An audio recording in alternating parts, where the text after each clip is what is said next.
Hello everyone, once again here और welcome to entrance investigation. तो guys, आज के इस वीडियो में हम परमुटेशन एंड कॉम्बिनेशन को रिवाइज करने वाले हैं।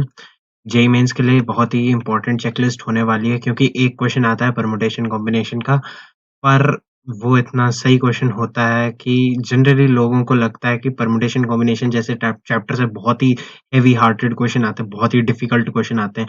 बट ऐसा बिल्कुल भी नहीं है। पीएनसी एक ऐसा चैप्टर है, मतलब पी एंड सी एक ऐसा चैप्टर है जिससे आपके क्वेश्चन देखो, इसकी थ्योरी आप बहुत ही, क्योंकि ये बहुत ही वास्ट फील्ड है, अपने में ही कॉम्बिनेटिक्स एक बहुत ही वास्ट फील्ड है। पर पीएनसी जितना हम 11th-12th में पढ़ते हैं, मतलब बेसिकली ज़्यादातर पोर्शन तो 11th में ही पढ़ते हैं ना ऑब्वियसली। तो उस हिसाब से अगर देखें तो ये बहुत ही ईज़ी चीज़ें पूछते हैं। एग्ज़ाम में भी आप ऑब्वियसली जज कर सकते हैं कि कौन-सी चीज़ पूछी जाती है, तो कुछ ईज़ी क्वेश्चंस भी पूछे जा सकते हैं, और टफ तो हर चीज़ को बनाया जा सकता है ना। टफ तो ऑब्वियस सी बात है, हर चीज़ को बनाया जा सकता है, बट ईज़ी अगर कोई चीज़ आ जाए, तो उसे कैसे करना है टैकल? गाइस, उसे कैसे टैकल करना है?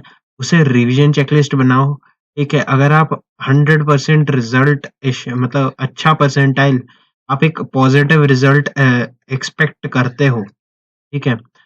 देन आपको ये वाला मेथड लगाना पड़ेगा। 1 घंटे की रिवीजन चेकलिस्ट होती है, कभी-कभी थोड़ी-सी ज़्यादा लंबी हो सकती है, पर जितनी भी होती है वो काम की ही होती है। मतलब बहुत ही रेयर सिनेरियो में मैं बहुत मतलब जितना पॉसिबल होता है उतना रेलेवेंस रखता हूँ। तो चलिए स्टार्ट करते हैं। सबसे पहले आता है फंडामेंटल प्रिंसिपल ऑफ काउंटिंग। ये इस पूरी गेम का बादशाह है। क्यों? क्योंकि ये काउंटिंग प्रिंसिपल्स को लिंक करता है। कहने का मतलब क्या है? सिंपल सा मतलब है। देखो, हमने क्या पढ़ा कि काउंटिंग क्या चीज़ है? काउंटिंग है गिनना, सिंपल सा लॉजिक है। हमें वेज़ काउंट करने हैं, काउंटिंग ऑफ वेज़ हमें करना है, ठीक है? अब जिसको काउंटिंग समझ आता है ना, उसको परम्यूटेशन एंड कॉम्बिनेशन का एक बहुत ही बेयर मिनिमम चीज़ समझ आ जाती है, जिससे वो चीज़ों को लिंक करना स्टार्ट कर, ठीक है? आप बहुत ही हेवी-हेवी चीज़ें सीख लोगे, पर अगर आपको बेसिक काउंटिंग नहीं आती, तो कई बार क्वेश्चन काउंटिंग से ही बन जाता है, ठीक है? आप और भी मेथड्स वैसे लग जाते हैं, पर आई वुड प्रेफर कि आपको काउंटिंग अच्छे से आ जाए। Fundamental principle of counting basically कहने का क्या मतलब है कि अगर कोई एक इवेंट m वेज़ में होता है, दूसरा इवेंट n वेज़ में होता है, तो दोनों इवेंट्स को एक साथ होने की पहले वाला इवेंट होना, फिर दूसरे वाला इवेंट होना। जब फिर आ गया बीच में, ठीक है? साइमल्टेनियस अकरेंस यानी कि फिर आ जाए, ठीक है? मैं आपको रिकमेंड करूँगा, जैसे अगर आप क्वेश्चन करते हैं, उसकी एक बार हिंदी करें। अगर आप मतलब अ, क्या बताएँ, अगर आप मतलब पूरे मतलब प्योर फैंसी इंग्लिश वाले बंदे नहीं हैं, ठीक है? जो कि आप वीडियो देख रहे हैं, तो मैं तो हिंदी में बोल रहा हूँ, तो मैं यही कहूँगा कि आप जैसे आप क्वेश्चन पढ़ें तो उसका हिंदी मीनिंग निकालेंगे। अगर आपको कहीं फिर जैसा फ़ील आ गया कि पहले ये हुआ, फिर ये हुआ, कंटिन्यूटी दिखी, साइमल्टेनियस अकरेंस दिखा, तो डेफ़िनेटली वो क्या होगा कि दोनों इवेंट्स का होना ज़रूरी है। तो इसीलिए अगर हम बात करें कि यहाँ से पहले चीज़ को करने के m वेज़ हैं और दूसरी चीज़ को करने के m वेज़ हैं, तो दोनों एक साथ हों, यानी कि पहली चीज़ भी होनी चाहिए, फिर दूसरी चीज़ भी होनी चाहिए। तो ये जो फिर है, फिर माने इनटू एक रफ़ सा एस्टीमेट लगाने में हेल्प करता है, ठीक है? तो this is known as the multiplication principle. बहुत ही ज़्यादा डिटेल्स में नहीं जाऊँगा, सिंपल सा लॉजिक है कि साइमल्टेनियस अकरेंस दिख रहा है, कहीं न कहीं आपका कंटिन्यूटी दिख रही है, आपके इवेंट, आपका जो टास्क है, आपको आइडेंटिफ़ाई करना है कि जो टास्क है ना, वो कंप्लीट हो रहा है। कंप्लीशन जब तक नहीं हुआ उस टास्क का, तब तक हमें यही यूज़ करना है। ऑर्डर डेफिनिट हो या ना हो, ठीक है? m into n multiplication rule use करना है, ठीक है? अगर जब तक टास्क कंप्लीट ना हो, यूज़ मल्टिप्लिकेशन रूल। कन्फ्यूज़िंग है, कोई दिक्कत नहीं है। फिर वाला मेथड है, क्योंकि वो फिर ऑब्वियस सी बात है, कंप्लीशन फिर ये हुआ, मतलब मैं कहूँगा पहले मैंने खाना खाया, फिर मैंने फिर मैंने पढ़ाई की, ठीक है? तो हम कह सकते हैं कि पहले मैंने खाना खाया, फिर मैंने पढ़ाई की। तो पहले मैंने खाना खाया, खाने में 3 तरह के खाने हैं, ब्रेकफ़ास्ट, लंच, डिनर। तो 3 ways of eating the food and 3 ways of studying, मतलब फिज़िक्स पढ़ी, केमिस्ट्री पढ़ी या मैथ पढ़ा, ठीक है? तो इसीलिए पहले ये किया, फिर मैंने ये किया ना, तो इसीलिए दोनों का इफेक्ट काउंट होता है, तो इसलिए multiplication. Happening of exactly one of the events is m plus n, यानी कि बेसिकली कहने का मतलब है मल्टीप्लाई तो हमने तब किया या ये हो जाए या वो हो जाए, एग्जैक्टली वन है ना, या माने ऐड करना। ठीक है, बस सिंपल सा है कि देखो, या तो मैं खाना खाऊंगा या मैं पढ़ूंगा, तो या मैं खाना खाऊंगा फिर मैं पढ़ूंगा नहीं, ठीक है, या मैं पढ़ूंगा मैं खाना नहीं खाऊंगा, तो m प्लस n। तो ये हो जाता है सिंपल सा fundamental principle of counting. Continuity दिखे तो मल्टीप्लिकेशन रूल, मतलब है ना, मैं नहीं चाहता यार तुम इसे रटो, ये बहुत ही ब्यूटीफुल चीज है, बट स्टिल मतलब क्योंकि इसमें ही चले जाएंगे तो बहुत सारा टाइम इसी में किल हो जाएगा। ठीक है, तो बस एक कंटिन्यूटी मेंटेन करने के लिए हमें सारे इफेक्ट्स को देखना है, इसलिए हम मल्टीप्लिकेशन देखते हैं। एडिशन हमारा केस बाय केस चलता रहता है। ठीक है, कोई एक इवेंट हुआ फिर या दूसरा इवेंट हुआ, है ना। अगर मैं कहूँ कि कोई एक इवेंट हुआ फिर दूसरा इवेंट हुआ, तो मतलब पहला इवेंट हुआ मल्टीप्लाई बाय दूसरे इवेंट होने की वेज कितनी थी, टोटल वेज निकालने हैं ना हमें। इवेंट की अकरेंस, वेज ऑफ अकरेंस देखनी है हमें, वेज ऑफ अकरेंस तो साइमल्टेनियस हो सकता है या कोई एक इवेंट हो सकता है, तो उसके ऊपर हमने चर्चा की। ठीक है, ये फंडामेंटल प्रिंसिपल अकाउंटिंग का बहुत ही क्रूड एग्जांपल है। आई वुड सजेस्ट आप इस पे कोई एग्जांपल्स करें, बुक्स को सॉल्व करें। इसमें क्वेश्चन सॉल्विंग है बेसिकली, मैं कहूँगा परमुटेशन कॉम्बिनेशन में आप क्वेश्चन सॉल्विंग अच्छी करेंगे, मतलब मैं नहीं कहूँगा कि बहुत सारे क्वेश्चन करो, बट एटलीस्ट एक प्रीवियस ईयर क्वेश्चन बैंक कर लो, आपको थोड़ा बहुत फील आने लग जाएगा। उसके अलावा आप अपनी एनसीईआरटी करें एंड एग्जाम्पलर करें।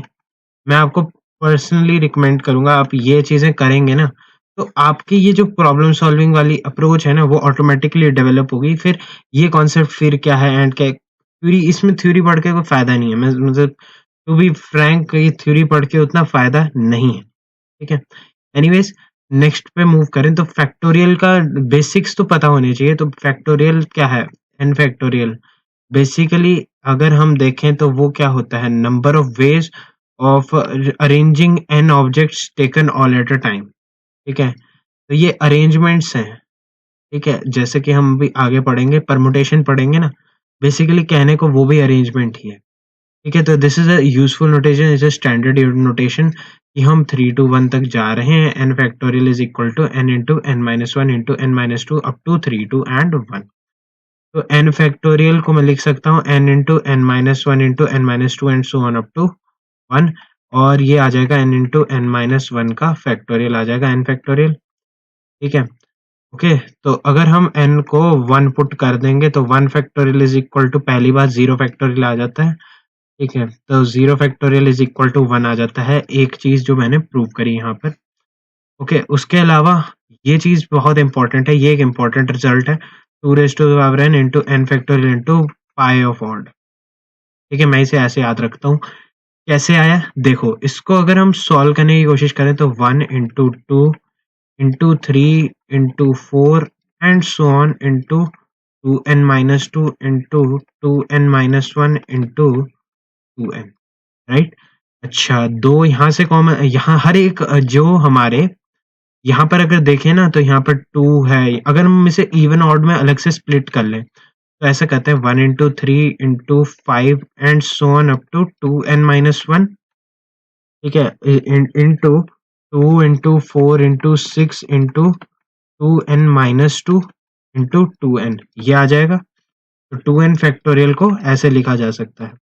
तो ये तो पाई ऑड है, इसको एज इट इज लिख लिए, हर एक से टू कॉमन लिया, तो यहाँ से टू कॉमन लिया इंटू वन, टू कॉमन लिया इंटू टू, टू कॉमन लिया into three and so on, two common लिया इंटू एन माइनस वन और टू कॉमन लिया इंटू एन। तो यहाँ से एन चीजों से हमने दो कॉमन लिया ना, to into to, one two three से लेकर के एन, कितने एन नंबर्स थे और हर एक में टू कॉमन था, तो ये टू की power n into pi odd into, अब क्या बच गया, वन टू थ्री से लेकर के एन, तो यहाँ पर एन फैक्टोरियल आ जाता है।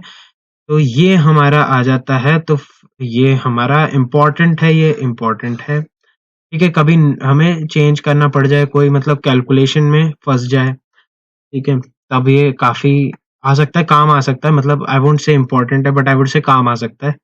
कैसे आया, टू कॉमन लेने का मेथड, मेथड समझेंगे तो काम आसान रहेगा। इसके बाद कहता है कि note that the factorials of negative integers are not defined. ठीक है, for your syllabus negative as far as the course is concerned factorials of negative integers are not defined. Simple सा लॉजिक था, फैक्टोरियल नोटेशन समझ आ गया हो। Next आता है परमुटेशन। तो परमुटेशन का लिटरली जो मीनिंग है वो अरेंजमेंट है। बेसिकली जो एनपीआर है वो permutation of n different things taken r at a time है। ठीक है, थोड़ा सा हैवी हो रहा है। तो कहने का सिंपल सा लॉजिक है कि नंबर ऑफ वेज,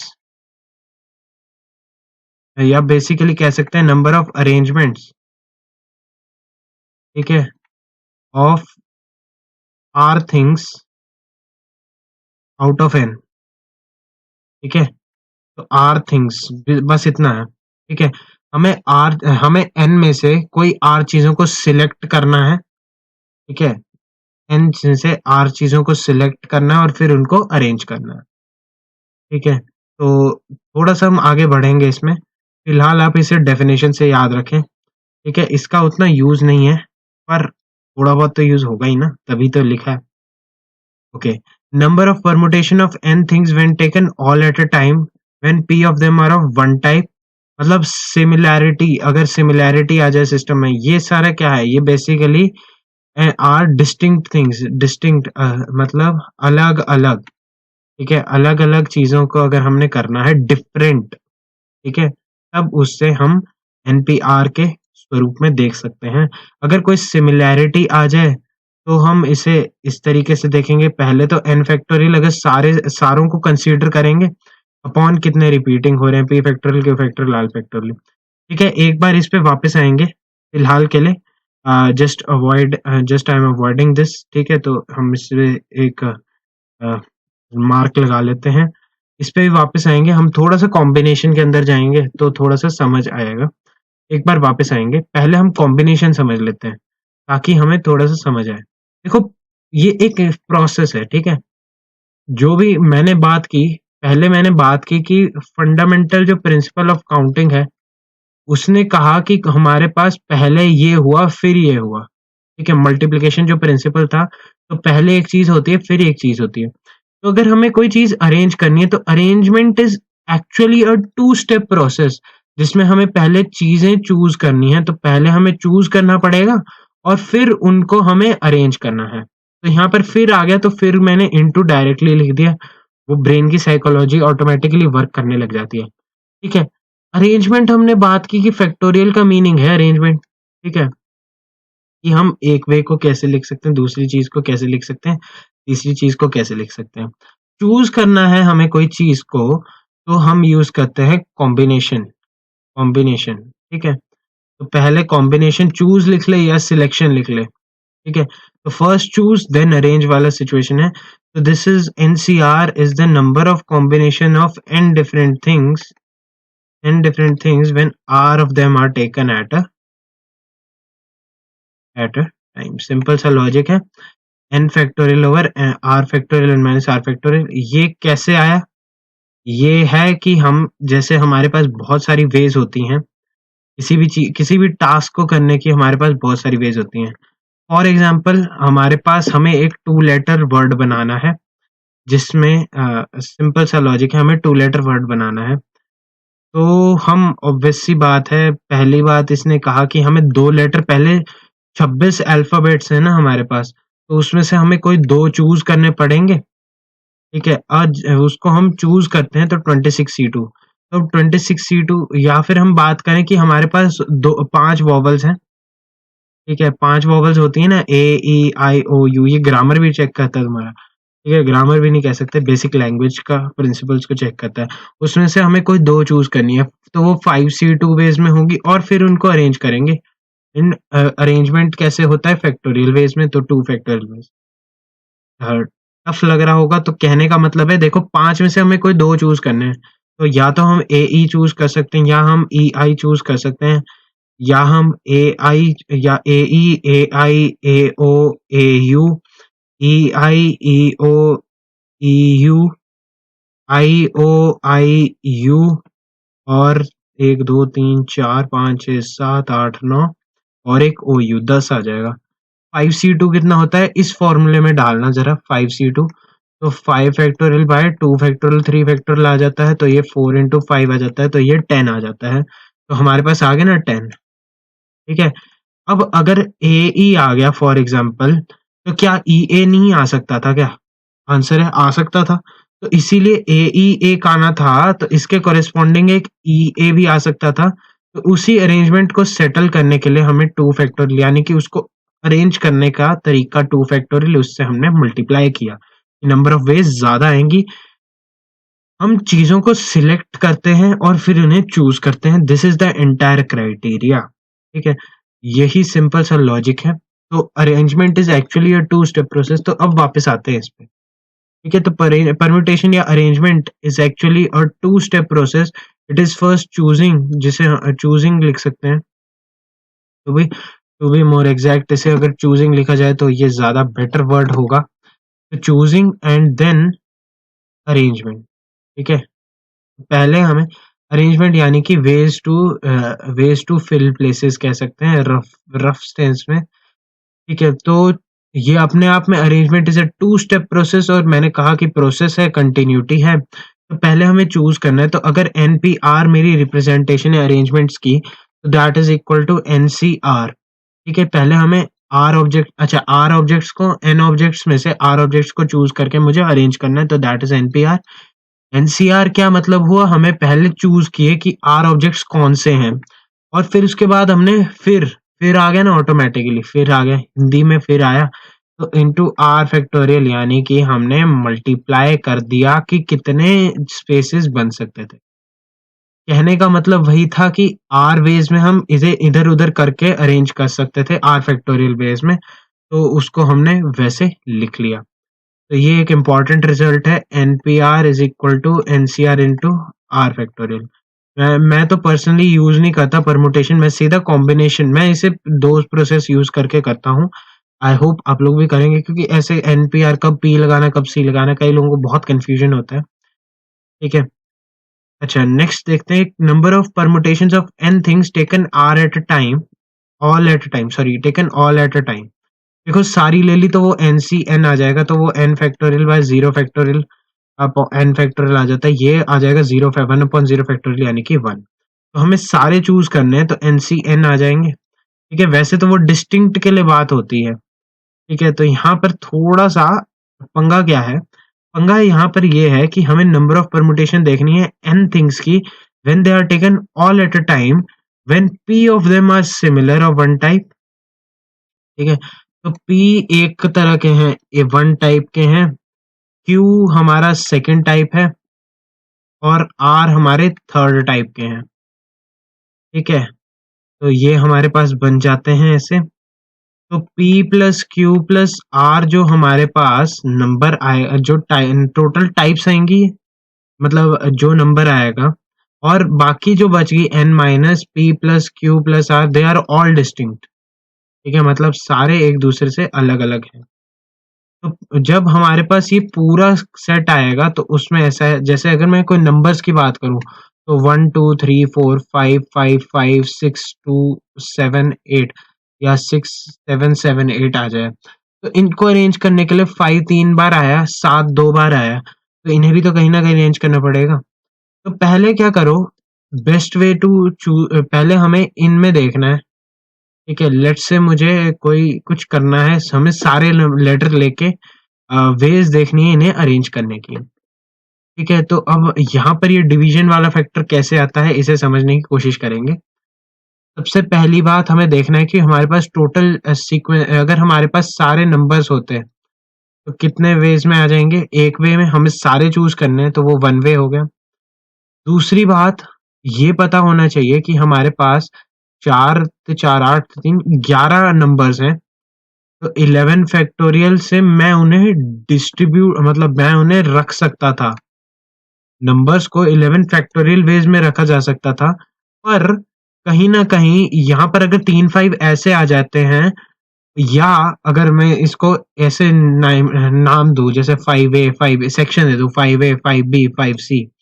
ठीक है, तब आपको रियलाइज होगा कि अगर मैं 5C और 5A को इंटरचेंज करूं, तो रियल लाइफ की दुनिया में ए और सी का कोई मोल नहीं था, 5 इंटरचेंज हो रहे होंगे, पर इंटरचेंजिंग से उनके अरेंजमेंट्स में कोई फ़र्क नहीं पड़ता।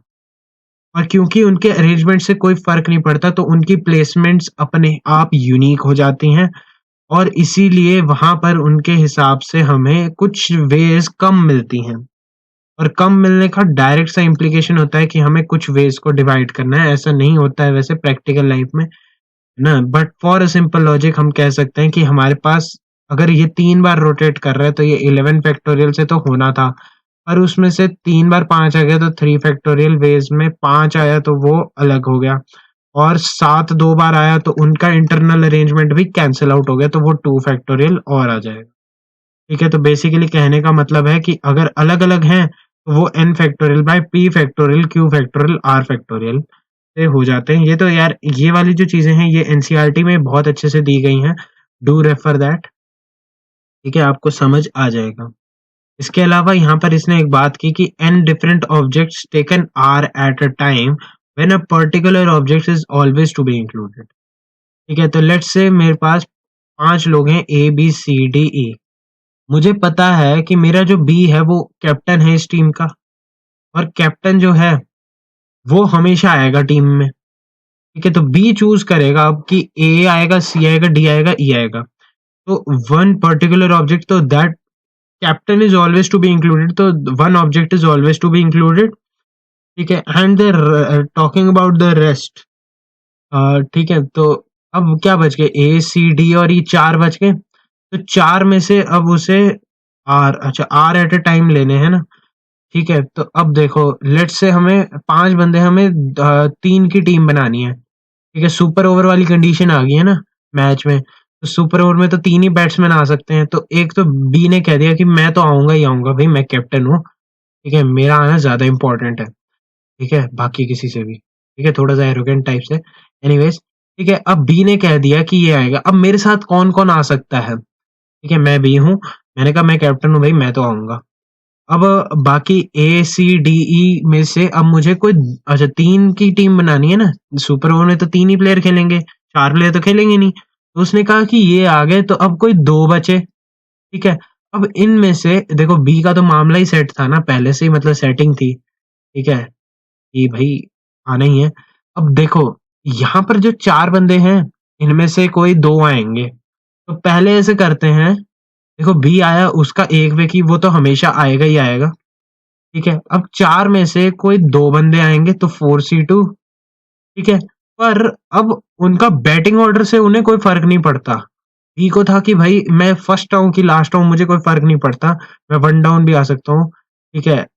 और या मैं ओपनर भी आ सकता हूँ, तो उससे कोई फ़र्क नहीं पड़ता। तो लेट्स से हमारे पास ए, बी, सी चूज़ हो गया एट एट एन इंस्टेंट, तो हम उसे सी-ए-बी भी कह सकते थे कि सी-ए-बी, बी बाद में आ जाए, ठीक है? या बी स्ट्राइकर एंड ले ले तो बी-ए-सी या बी-सी-ए ऐसे आ जाएँ। तो कहने का मतलब क्या है कि अब हमें क्या अरेंज करना है, इनको 3 को अरेंज करना है, तो 3 को 3 जगह अरेंज करने के 3 फैक्टोरियल वेज़। बेसिकली क्या आया, 4C2 इंटू 3 फैक्टोरियल आया। ठीक है? तो बेसिकली यहाँ पर कहने का क्या मतलब था, हमारे पास 5 की टीम थी, जिसमें से हमने एक कैप्टन को चूज़ किया तो बाकी बच गए 4। 4 में से हमने कोई एक, अच्छा हमें 3 की टीम बनानी थी, तो एक हमने चूज़ कर लिया था तो 4C2, पर अरेंज तो तीनों होने थे इकट्ठे, तो इंटू 3 फैक्टोरियल हो गया। तो ये प्रोसेस बस लंबे स्तर पे लिखना हो तो n वगैरह का लगा लीजिए। तो n डिफरेंट ऑब्जेक्ट्स हैं, ठीक है? तो इसको ऐसे समझते हैं, n ऑब्जेक्ट्स हैं हमारे पास, ठीक है? उनमें से कोई एक आनी ही आनी है, उसको आने का एक ही तरीका है। बची कितनी, n-1। n-1 में से मुझे देखो ऑब्वियस सी बात है, r ऑब्जेक्ट्स लेने हैं टोटल, तो 1 ले लिया, n-1 से r-1 लेंगे। अच्छा, इतने ले लिए, अब अरेंजमेंट भी तो करना है, ठीक है? नंबर ऑफ परम्यूटेशन यानी कि कितने कैसे अरेंज होंगे? तो अब r-1 यहाँ से ले लिया और एक पहले से ही था, तो r ऑब्जेक्ट्स हो गए। r ऑब्जेक्ट्स को r जगह रखने का r फैक्टोरियल बेस। तो ये एनालॉजी के साथ समझ आ गया होगा। आई होप ये क्लियर है। नेक्स्ट पॉइंट पे मूव करें। ओके, सो अगला पॉइंट क्या कहता है भाई? अगला पॉइंट कहता है कि the number of permutation of n different objects taken r at a time when repetition is to be allowed। देखो, इन द सेम सेंस अगर मैं बात करूं कि the number of permutation of n different objects taken r at a time, n different objects हैं, हमें r लेने हैं, तो when repetition is to be allowed any number of times is, देखो r बार लेना है ना, तो पहली बार किसी भी सॉरी, पहली बार किसी भी चीज को करने की मतलब n ऑब्जेक्ट्स, हम n के n ऑब्जेक्ट्स में से कोई भी ऑब्जेक्ट चूज कर सकते हैं, ठीक है, दूसरी बार भी हम कर सकते हैं, तीसरी बार भी हम कर सकते हैं, and so on r times. ठीक है, कहने का मतलब है लेट्स से मुझे एक 3 डिजिट नंबर बनाना है, ठीक है, और मेरे पास 1 से लेकर के 9 तक सारी ऑप्शंस अवेलेबल हैं, ठीक है, तो मेरे पास 1 2 3 4 5 6 7 8 9, 3 3 6 3 9 ऑप्शंस अवेलेबल हैं, ठीक है, और मुझे कहा है कि ऑब्वियस सी बात है, अगर मुझे नंबर बनाने हैं इन्हीं से नंबर बनाने हैं, तो नंबर में तो रिपीटिशन हो सकता है, मतलब 111 भी तो नंबर होता है, 222 भी तो नंबर होता है, ठीक है, तो इसका मतलब पहली प्लेस को फिल करने के पे मेरे पास कितने वेज होंगे, 9 वेज होंगे, क्यों, 1 आ सकता है, 2 आ सकता है, 3 आ सकता है, 4 आ सकता है, 5 आ सकता है, 6 7 8 9 सारे आ सकते हैं।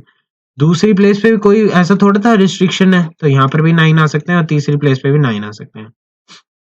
कहने की बात 3 प्लेसेस पे रखना है, तो कहना सिंपल सा है कि हमारे पास कितने ऑब्जेक्ट्स हैं, उनको कितनी बार परम्यूट कराना है, यानी कि कितनी बार उसको अरेंज करना है, कितनी जगहों पे उसे अरेंज करना है, कितने स्पेसेस पे उसको अरेंज करना है, that is number of permutation of n different objects when r are taken at a time in the cases where the repetition is allowed। ठीक है, तो ये सिंपल लॉजिक है ना, ये ऐसे n की पावर r याद कर लेने से कुछ नहीं होगा, सिंपल लॉजिक समझोगे, आसान होगा, बहुत आसान है, बहुत आसान, ठीक है।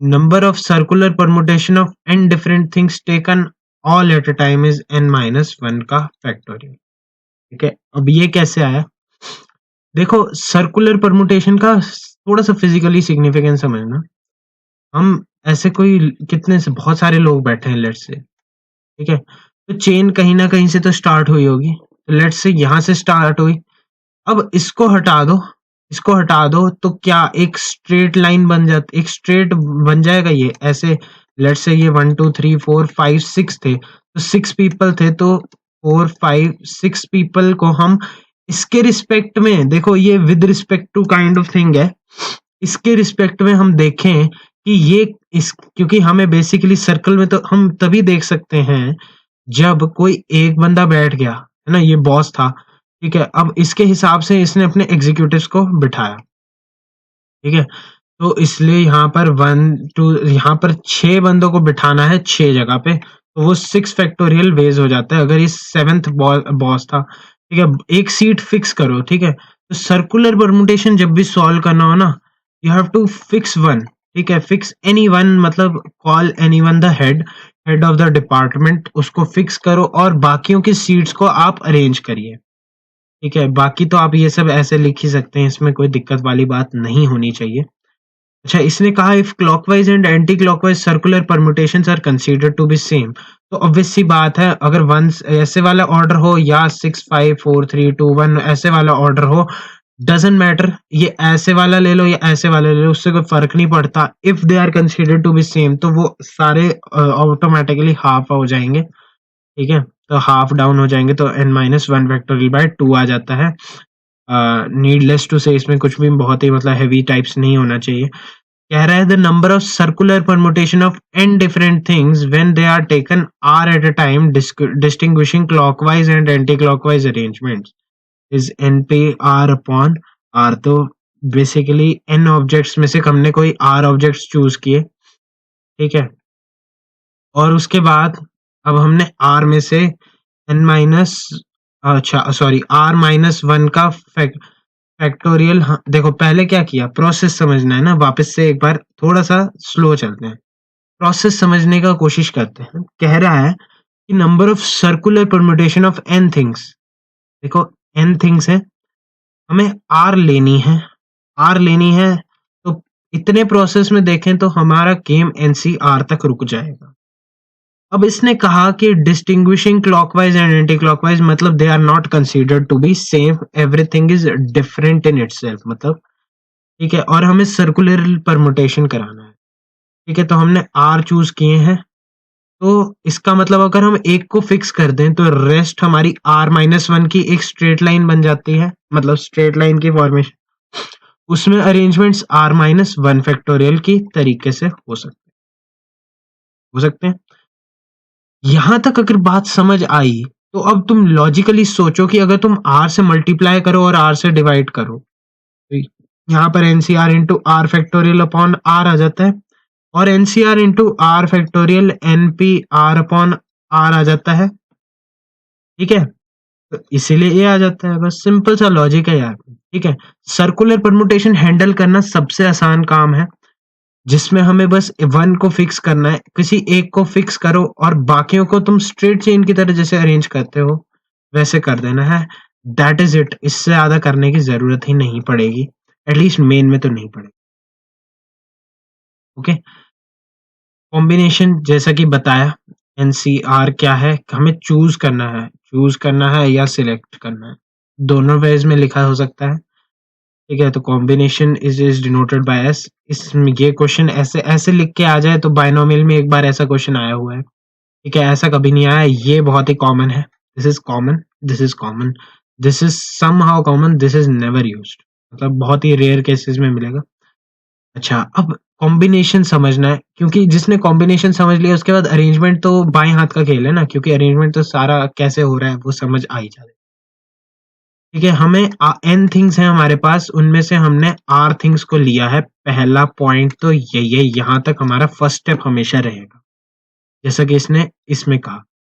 पहला case, when p things are to be always included, are always included, ठीक है। तो ऑब्वियस सी बात है, अगर n थिंग्स में से p थिंग्स हमेशा इंक्लूड होंगी तो n माइनस p थिंग्स बची होंगी जिनसे मुझे चूज करना है। अच्छा, p इंक्लूड होगी और मुझे टोटल r थिंग्स को इंक्लूड करना है, तो r माइनस p थिंग्स हैं, ठीक है, जिन्हें मुझे इंक्लूड करना है। तो मेरे पास ऑप्शंस कितनी बच गई, n माइनस p, और मुझे लानी कितने हैं, r माइनस p, तो n minus p C r minus p, ठीक है, पहला केस। दूसरे केस को समझते हैं आप, ठीक है, ये हो गया। नेक्स्ट है, when p things are to be always excluded, always exclude, exclude का मतलब कि वो लेनी ही नहीं है, ठीक है। तो अब हमारे पास p थिंग्स है और बाकी बची n माइनस p थिंग्स है, p थिंग्स को एक्सक्लूड किया, दफा कर दिया, कोई मतलब नहीं है, ठीक है। इनमें से मुझे r थिंग्स को चूज करना है, तो n माइनस p चीजों से अगर r चीजों को चूज करना है तो n minus p C r आ जाता है, okay. When p things are to be included, हमेशा इंक्लूड करना है, p को इंक्लूड करना है और q को एक्सक्लूड करना है, तब हमें सोचना है, ठीक है। तो एक बार q एक्सक्लूड p इंक्लूड, ठीक है, p इंक्लूड। तो अब ध्यान से देखें, देखो, हम अगर कंसीडर करें n ऑब्जेक्ट्स, उसमें से अगर मुझे p इंक्लूड करनी है, ठीक है, तो n माइनस p में से मुझे कुछ चूज करनी है, ठीक है। अच्छा, और q एक्सक्लूड करनी है, मतलब कि वो लेनी ही नहीं है, तो ये तो आएंगी ही आएंगी हमेशा, और ये नहीं आएंगी, तो ये भी माइनस हो जाएंगी। क्यों माइनस हुई, देखो, अगर तुम्हारे पास 1 2 3 4 5 ऐसे कोई मतलब है, ठीक है, तुम्हें पता है कि मैं 5 से मेरे को बहुत ही जानी दुश्मनी है, और 3 से मुझे दुश्मनी है, मैंने वो नहीं लेने, 4 मुझे पक्का चाहिए, 4 मेरा फेवरेट, 4 मेरा लकी नंबर है, ठीक है। तो 4 मैं हमेशा रखूंगा, 3 और 5 मेरे बहुत ही अनलकी है, मैं नहीं लूंगा, ठीक है। तो अब मुझे एक एक नंबर और चूज करना है, तो अब 4 मैंने ले लिया, अब मुझे दो में से ही एक चूज करना है, तो बेसिकली ये आना ही था इसलिए ये भी हट गया, और ये भी आने थे, ये नहीं आने थे इसलिए ही हट गए, तो 1 और 2 में से चूज करना है, तो टू दो में से कोई एक चूज करना है, तो 2C1, सिंपल सा लॉजिक था। तो सिमिलर केसेस में अगर मैं बात करूं, अगर मैं सिमिलरली इन्हीं टर्म्स में इफ आई टॉक, तो मैं कह सकता हूं कि यहां से हमने p इंक्लूड किया और q एक्सक्लूड किए, डजेंट मैटर, वो दोनों ही कंसीडर नहीं होंगे, तो n minus P minus Q things बच गई अब मेरे पास। अच्छा, मैंने p इंक्लूड कर लिए और मुझे टोटल r इंक्लूड करने हैं, ठीक है, तो मतलब r माइनस पी बच गए, ठीक है। और जब r माइनस पी बच गए, तो n minus P minus Q things में से r माइनस पी थिंग्स को मुझे जब वेज ढूंढनी हो, कॉम्बिनेशंस ढूंढने हो, तो ये इतने बन जाते हैं। तो ये जो है ना, ये प्रोसेस, ये थोड़ा बहुत सिंपल प्रोसेस है, समझने की बात है, समझने की देर है, कोई हैवी चीज नहीं है। ठीक है, नेक्स्ट पॉइंट पर मूव करते हैं। ओके, ये वाली जो चीज है ना, ये हम बायनोमियल थ्योरम में करेंगे। फिलहाल बायनोमियल थ्योरम पढ़ा नहीं है, पर अगर याद रखना है तो याद रख सकते हैं कि number of given the n different number of ways of selecting at least one of them. तो एक लिया, दूसरा लिया, या तो तीन लिए, या आ रहा है ना, या माने ऐड। ठीक है, ऐसे करते करते या सारे के सारे उठा लिए। ठीक है, इज इक्वल टू टू की पावर एन माइनस वन। ये टू की पावर एन कैसे आता है, will discuss this in binomial as well. ठीक है, सिंपल सी बात है। बेसिकली अगर हम बहुत ही बात सिंपल सी बात हमारे पास, अगर हम इसे परमुटेशन से समझना चाहें तो वैसे भी समझ सकते, कॉम्बिनेशन से, सॉरी। ठीक है, सबसे पहली बात, मेरे पास हर चीज को करने के दो तरीके हैं। सिलेक्ट करने के मेरे पास दो तरीके हैं, या तो मैं सिलेक्ट करूंगा या नहीं करूंगा। ठीक है, जब मैंने एक सिलेक्ट किया तो बढ़िया है, जब मैंने दूसरा सिलेक्ट, तुम हर बार दो वेज हैं। ठीक है, हर बार दो वेज हैं, या तो करूंगा या नहीं करूंगा, या करूंगा या नहीं करूंगा, नहीं करूंगा करूंगा, ऐसे करते करते एन बारी है। ठीक है, पर इसमें एक केस आ गया जब मैंने सारे के सारे सिलेक्ट किए। ठीक है, या इसमें एक केस ये भी आ गया जब इसमें सारों में नो था, सॉरी, यहाँ पर एटलीस्ट वन है ना, तो हमने ऐसा भी केस कंसीडर कर लिया जिसमें ये सारे नो थे, तो उस केस को मुझे माइनस करना था, तो इसलिए टू की पावर एन माइनस वन आ जाता है। ठीक है, एल्स इसे बायनोमियल थ्योरम में भी प्रूव करते हैं कि टू की पावर एन मैथमेटिकली भी आता है कॉम्बिनेशंस में, और लॉजिकली भी आप देख सकते हैं यस और नो में अगर सारे नो आ जाएं तो हमने वो सिलेक्ट किया ही नहीं कुछ भी, हमें खाली हाथ नहीं जाना है घर। बेसिकली कहने की बात ये थी। अच्छा, ओके, अब ये कह रहा है कि total number of ways in which it is possible to make a selection by taking some और all out of P plus Q plus R things. ठीक है, तो हमने इसे ग्रुप्स में बनाया कि पी थिंग्स थी, क्यू थिंग्स थी, आर थिंग्स थी, एंड सो ऑन, बहुत सारी क्यू थिंग्स थी। ठीक है, अब हमने या तो पी की पी सिलेक्ट कर ली या उनमें से कुछ भी सिलेक्ट नहीं किया। ठीक है, देखो, सम और ऑल है ना, सम और ऑल तो बेसिकली कहने की बात है, या तो हम सारी बाहर ले लेंगे तो वो वन वे। ठीक है, या हम पी लेते रहेंगे, P R alike of one kind, तो उससे कोई फर्क नहीं पड़ता कि हम कितनी ले रहे हैं। ठीक है, तो q plus one and similarly r plus one alike of third kind and so on. पर इसमें भी अगेन वही वाला केस आ गया कि हमने सारे ही निकाल दिए, तो हम वापस खाली हाथ नहीं जाने वाले हैं। और अगर हम खाली हाथ नहीं जाने वाले हैं तो हम माइनस वन कर लेंगे, जिसमें वो केस था जिसमें हम खाली हाथ जाने वाले थे। ठीक है, इसकी जरूरत नहीं पड़ती, पहले ही बता देता हूँ, ज्यादा जरूरत नहीं पड़ती, सिंपल सिंपल लॉजिक होते हैं यार। ठीक है, पेपर में बहुत ही इजी लगेगा तुम्हें। ओके, नेक्स्ट आता है नंबर ऑफ डिवाइजर। ये थोड़ा सा इंटरेस्टिंग है, थोड़ा सा नहीं, काफी इंटरेस्टिंग है। देखो, इससे पहले मैं आप लोगों को याद दिला देता हूँ, किसी भी नंबर को मैं कुछ p raise to the power a, q raise to the power b, r raise to the power c and so on ऐसे लिख सकता हूँ, वेयर p q r ये क्या है, prime factors. Okay, A B C कुछ भी हो सकते हैं, बट ऑब्वियस सी बात है A B C belong to natural number. ठीक है, तो कहने का मतलब है मुझे नंबर ऑफ डिवाइजर निकालने हैं, तो मैं अब थोड़ा सा डिवाइजर को बताता हूँ क्या होता है। देखो, डिवाइजर मतलब प्रॉपर डिवाइजर होते हैं और नॉर्मल सिंपल डिवाइजर होते हैं, पहली बात तो, मतलब ये बेसिकली दूसरी बात थी, सॉरी। सबसे पहली बात, डिवाइजर क्या है, जो इस वाले नंबर को डिवाइड कर दे। ठीक है, डिवाइड कर दे, कम से कम डिवाइड कर दे। ठीक है, इसका मतलब वो है कि यहाँ पर रिमाइंडर जीरो हो।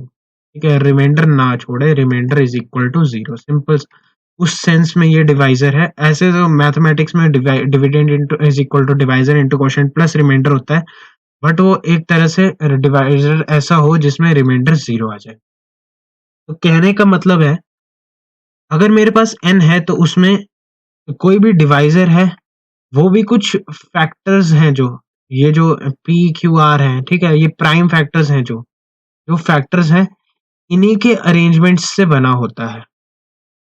ठीक है, और जैसे ही ये इन्हीं सब के अरेंजमेंट से बना होता है, ठीक है, सॉरी, जब ये इन्हीं के अरेंजमेंट से बना होता है, तो मैं सिंपली कह सकता हूँ कि कहीं न कहीं ये इन्हीं की वजह से बना है। फॉर एग्ज़ाम्पल अगर मैं 12 की बात करूँ तो वो 2 स्क्वायर इंटू 3 है। तो ये फैक्टर हैं 2, 3, ठीक है? या इन्हीं के कॉम्बिनेशन यानी कि 2 स्क्वायर, ठीक है? 2 इंटू 3 6 जो होता है, ठीक है? ऐसे कॉम्बिनेशन है। अब इन्हीं कॉम्बिनेशन को समझने की कोशिश करेंगे। Will take the example of 12 only such that ये ज़्यादा सिंपल हो। ठीक है? पहले हम इसी न्यूमेरिकली इसे समझते हैं, फिर उसे हम जनरलाइज़ करेंगे।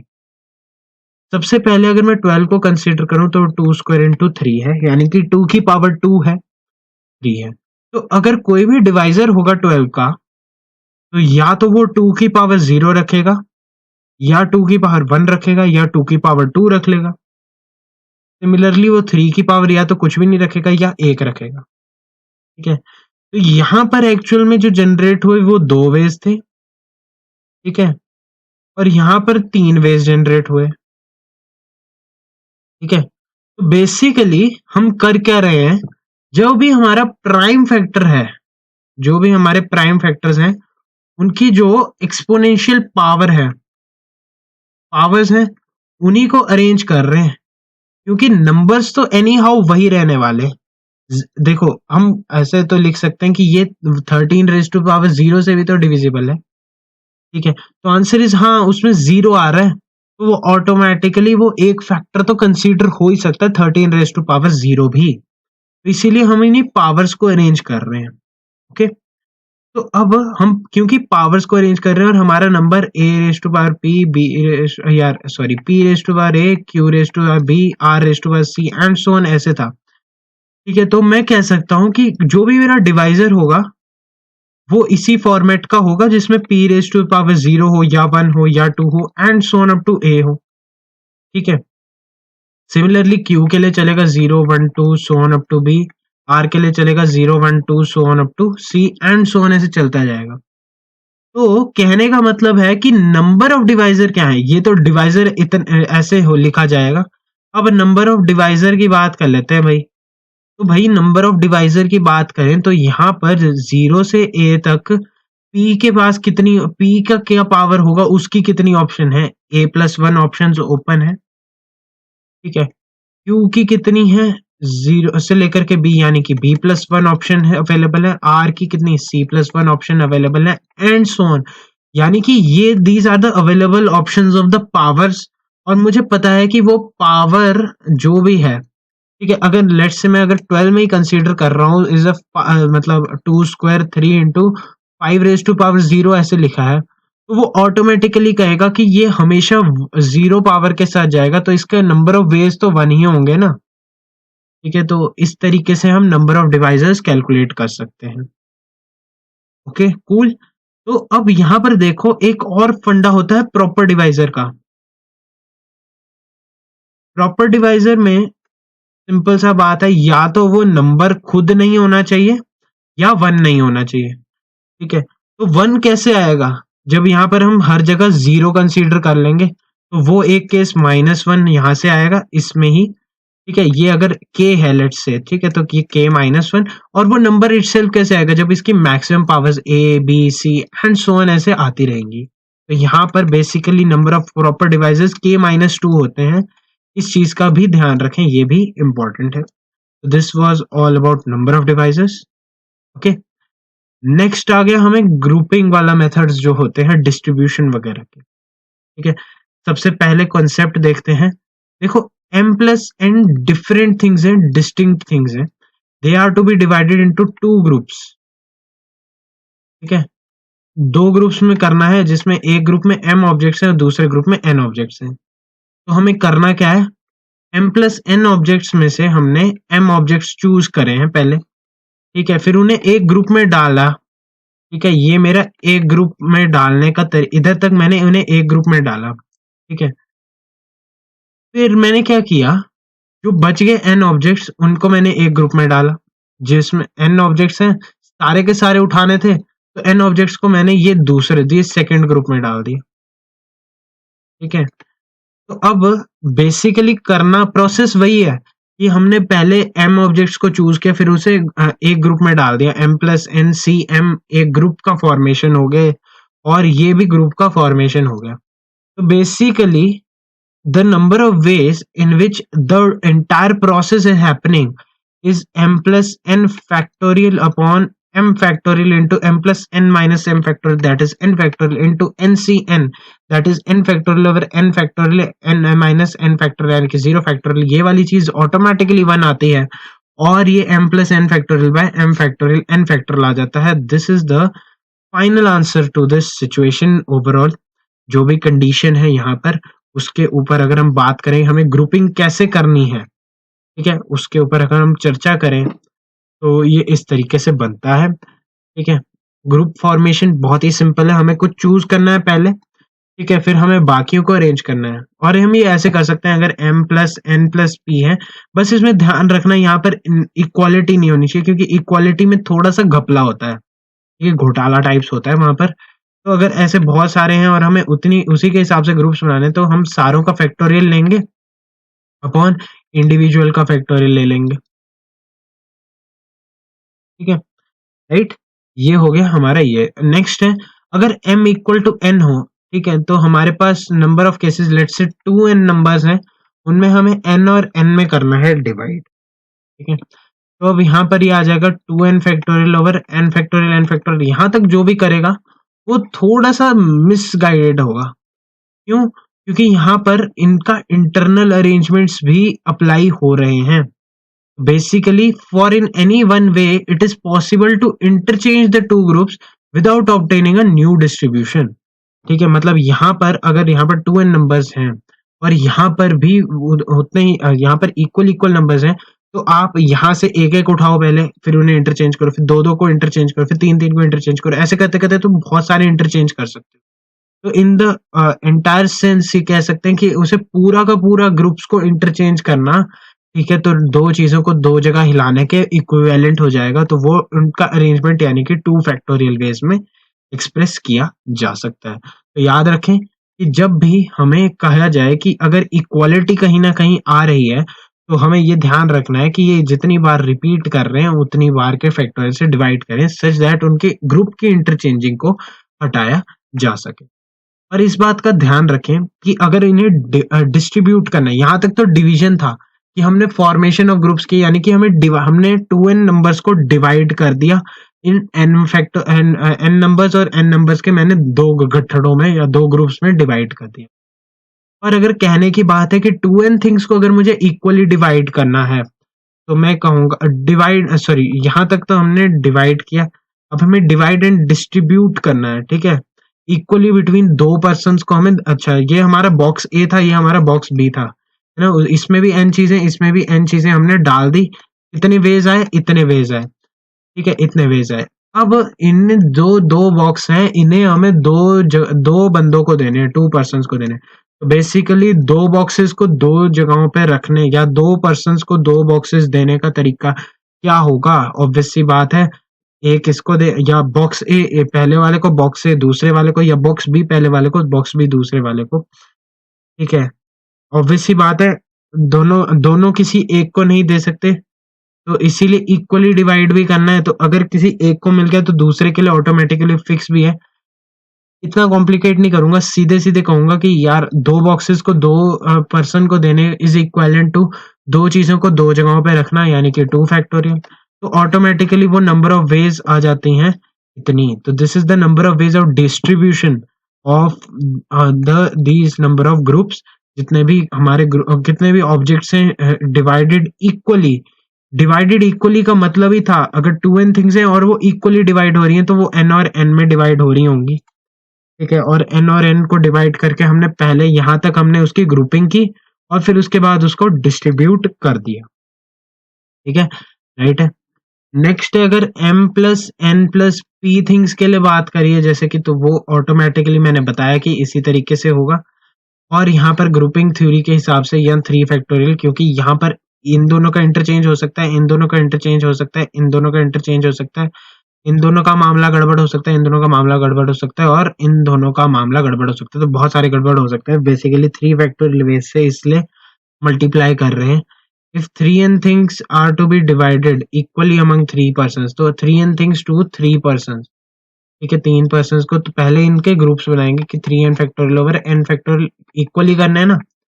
यहाँ पर लैंग्वेज बहुत इंपॉर्टेंट है ना, लैंग्वेज समझना। इक्वली डिवाइड करना मतलब तीन हिस्सों में, इक्वल हिस्सों में बांटना, तो n के 3 ग्रुप्स बनाने, तो 3n है, इसके n और n के 3 ग्रुप्स बनाने, ठीक है।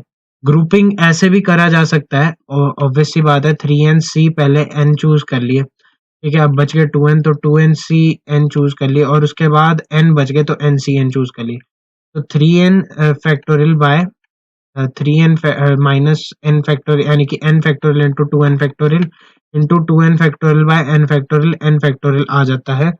कैंसिल करना है, ऑटोमेटिकली कैंसिल हो जाएगा, बस इसमें ध्यान रखना है एक 3 फैक्टोरियल से और डिवाइड होगा, क्यों? क्योंकि ये फ्रीक्वेंसी ऑफ मतलब n इक्वली डिवाइड हो रहे हैं, तो इस बात का ध्यान रखना है। पहले ये डिवाइड हो रहे हैं, पर अब जब ये डिस्ट्रीब्यूट करें हम 3 जगहों पे, तो हमने पहले इन्हें डिवाइड कर लिया, 3n factorial n factorial n factorial n factorial into 3 factorial, और अब इन्हें डिस्ट्रीब्यूट कर दिया हमने 3 लोगों को देने के लिए, 3 पीपल को देने के लिए हमने, तो ये कैंसिल हो गए ऑटोमेटिकली, तो 3n फैक्टोरियल और n फैक्टोरियल का होल क्यूब आ जाता है। दिस इज द रिजल्ट, ठीक है। रिजल्ट ऑब्वियसली बात है, याद नहीं रखने, बट ये वाली बात को समझना है, इन 2 पॉइंट्स को समझना है, और उसके बाद ये डिस्ट्रीब्यूशन बहुत ही सिंपल हो जाता है, ठीक है। This is done. सो इसमें क्या लिखा है कि number of ways in which n things can be distributed to p persons, ठीक है, where there is no restriction to the number of things received by them।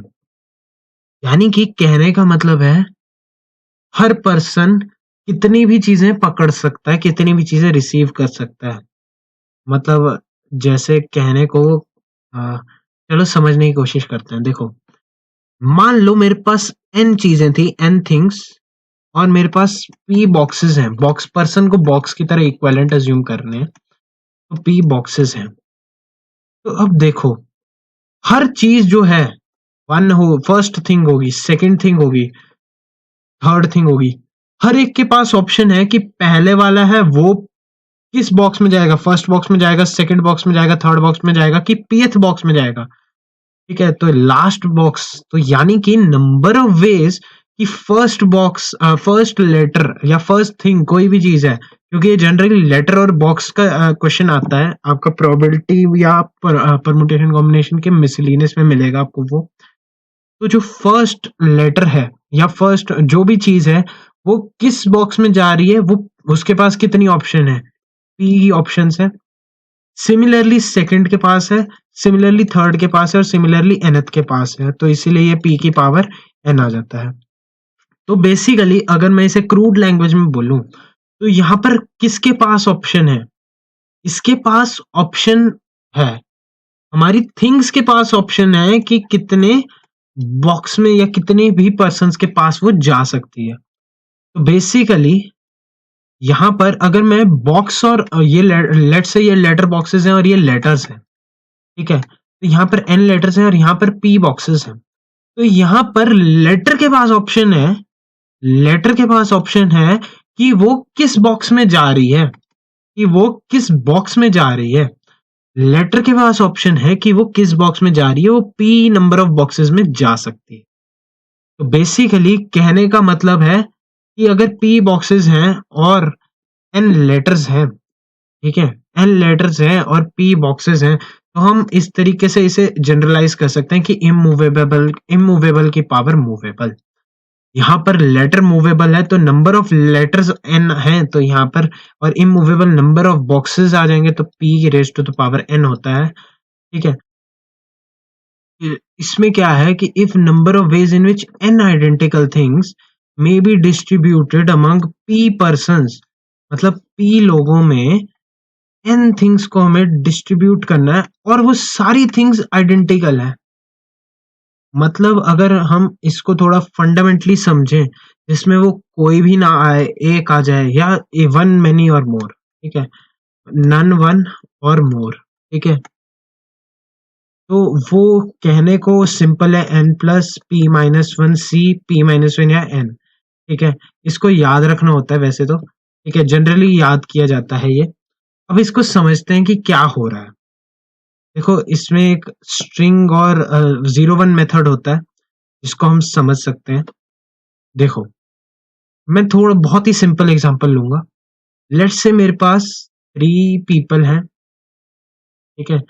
मेरे पास 5 मैंगोज़ हैं, ठीक है? 5 मैंगोज़ को मुझे 3 लोगों को देना है। अब मैंगोज़ हैं सारे आइडेंटिकल, ठीक है? प्रैक्टिकली तो मतलब दाग-दूग तो सारे सेम नहीं हो सकते, बट मैंगोज़ जनरली या ऑरेंजेस मान लो, ऑरेंज तो सारे लगभग बराबर ही लगते हैं, ठीक है? वैसे दबे-दुबे भी हो सकते हैं बट काइंडली इग्नोर, ठीक है? अब मेरे पास 3 लोगों को 5 ऑरेंज देने हैं, ठीक है? तो मुझे 5 ऑरेंज देने हैं, ऐसे तरीका होता है ना ये। ये स्टैंडर्ड तरीका मुझे मेरे सर जी ने सिखाया हुआ है। तो 5 ऑरेंज हैं, हमें 3 लोगों को, अच्छा 3 लोगों को देने हैं। तो ऐसा भी तो ऐसा है, देखो यहाँ पर ये 1 या डंडा ले लो, ठीक है? मैं इसे डंडा ले लेते हैं, ठीक है? हम ऐसे कर सकते हैं कि ऐसे-ऐसे हिसाब कर लें। हिसाब करने से क्या हुआ, देखो एक के हिस्से में 2 आई, अगले के हिस्से में 2 आई और अगले के हिस्से में 1 आई। अच्छा, अब इनको हम अगर अरेंज करते रहें इधर-उधर, ठीक है? ऐसे इधर-उधर इन्हें अरेंज करते रहें, ठीक है? तो एक ऐसा भी आ जाएगा 0-1 0-1 0-0, जितने भी मतलब 5 है ना, तो 3-0।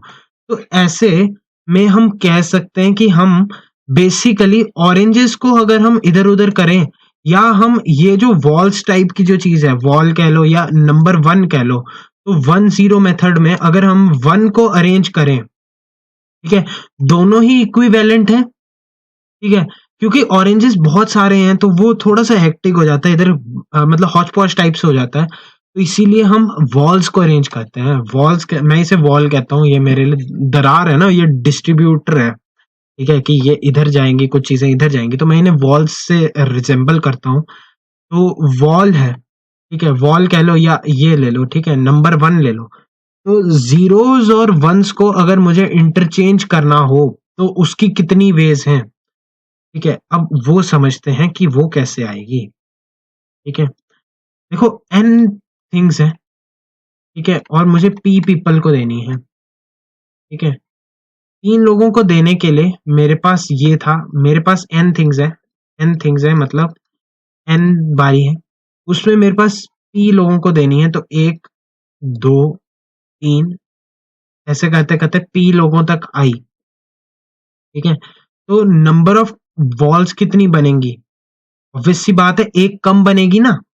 देखो, अगर यहाँ पर मुझे 5 ऑरेंज थे और मुझे 3 पीपल में डिस्ट्रीब्यूट करना था, तो 1 और 2 में 2 वॉल्स में हो रहा था ना डिस्ट्रीब्यूट, ठीक है? 3 पीपल की वजह से मेरे पास 2 कंपार्टमेंट 2 वॉल्स की वजह से मेरे पास 3 कंपार्टमेंट बनते हैं, ठीक है? इंजीनियरिंग के हिसाब से ये सोच सकते हैं, ठीक है? कि हमारे पास अगर कोई बॉक्स है, ठीक है? अगर हमारे पास कोई बॉक्स है, ठीक है? और हमें उसके 3 हिस्से करने हैं, तो हम यहाँ पर 2 कट मारते हैं ना, तो वो ऑटोमैटिकली 3 हिस्सों में कन्वर्ट हो जाता है।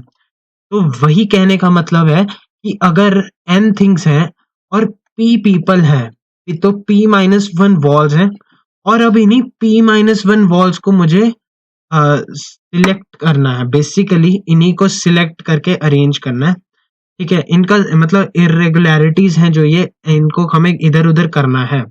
तो उसका सिंपल सा फंडा है कि एन सी सॉरी कितना होगा, तो टोटल कितनी चीजें होगी, देखो यहाँ पर 1 2 3 4 5 6 7, तो ये कितने आ जाते, 5 ऑरेंजेस 3 पीपल, तो 2 वॉल्स को हुआ, तो 2 वॉल्स तो 5+2, तो ये 5+2 सी, इन दोनों को कहाँ कहाँ रखा जा सकता है, इनको रखना है तो C2 आ जाएंगे, ठीक है? ऑब्वियस सी बात है, आइडेंटिकल है, आइडेंटिकल होने की वजह से, ठीक है? आइडेंटिकल होने की वजह से इनमें कोई आर फैक्टोरियल वाला फंडा ही नहीं रहता है, ठीक है?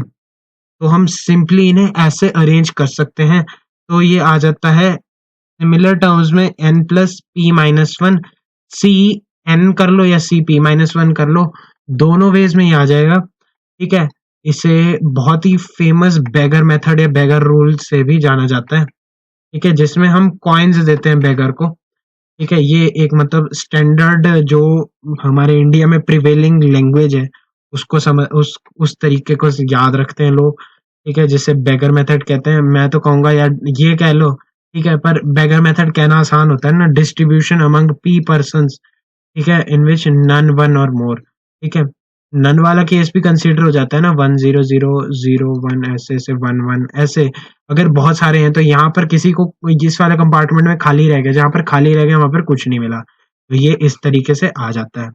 आई होप ये समझ आया होगा। ओके। ओके, सो ये हमारा लास्ट टॉपिक है, डीरेंजमेंट।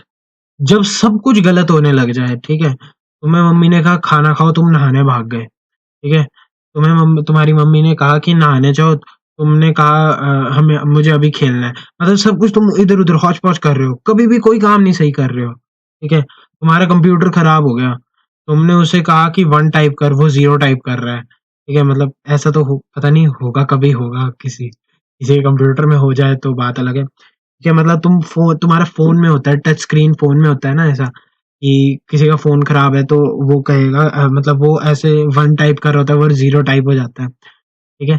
एनीवेज, मतलब गलत हो रहा है, सब कुछ गलत होना, मतलब सब कुछ गलत होना इज मतलब बेसिकली यहाँ पर कहने का मतलब है डीरेंजमेंट है। अरेंजमेंट क्या है, जब हम अरेंज कर रहे हैं। डीरेंजमेंट क्या है, जब हम सब कुछ गलत कर रहे हैं। डी माने सब कुछ गलत करना, ठीक है, डिस्ट्रॉय, ठीक है, मतलब वही जो भी है। Number of ways in which n things are placed in n-directed envelopes such that no letter goes into its own envelope, ठीक है, मतलब कोई भी अपने वाले एनवेलप में नहीं जाए। मतलब अगर ए ने चिट्ठी लिखी बी को, ठीक है, या फिर ए ने चिट्ठी लिखी एक्स को, बी ने चिट्ठी लिखी वाई को, और सी ने चिट्ठी लिखी जेड को, तो अगर इन्होंने ऐसे लिखी तो वो गलत हो जाना, ठीक है। वो कितने वेज में हो सकता है, ठीक है, तो उसके लिए फॉर्मूला होता है ये इतना सा, ठीक है। इसमें देखो, ए का लेटर या तो वाई या जेड को चला जाए, ठीक है, बी का लेटर एक्स या जेड को चला जाए, सी का लेटर वाई या जेड को चला जाए, तो उसके लिए फॉर्मूला होता है। इसमें लगा, इस सिस्टम में लगा के देखते हैं।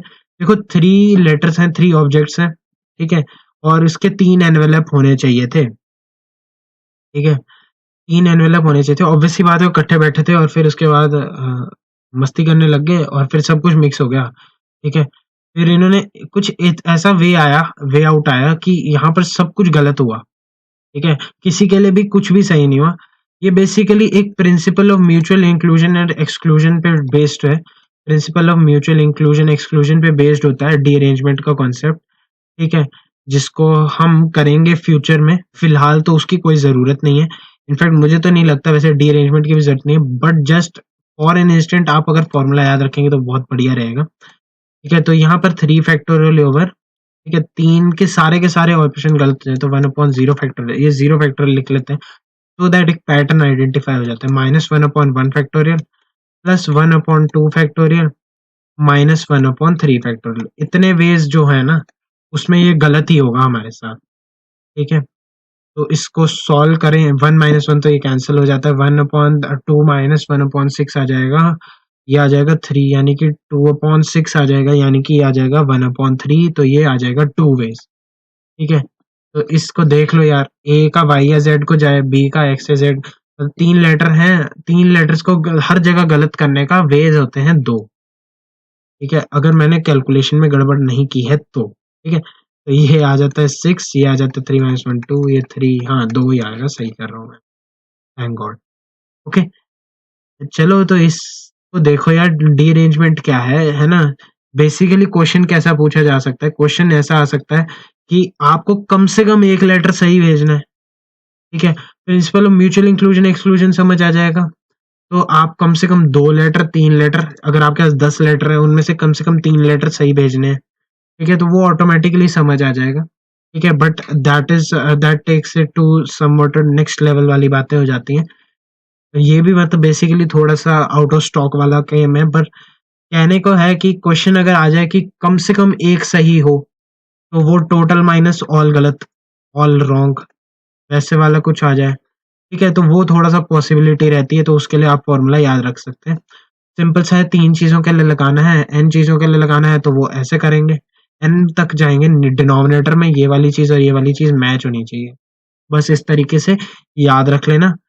तो आई होप आप लोगों को ये वीडियो पसंद आया होगा तो लाइक, शेयर वगैरह कर देना, सब्सक्राइब कर देना चैनल पे, और फिर इसके बाद परम्यूटेशन कॉम्बिनेशन के क्वेश्चन कर लेना, ठीक है। तो गाइस मिलते हैं अगले वीडियो में। Until then bye.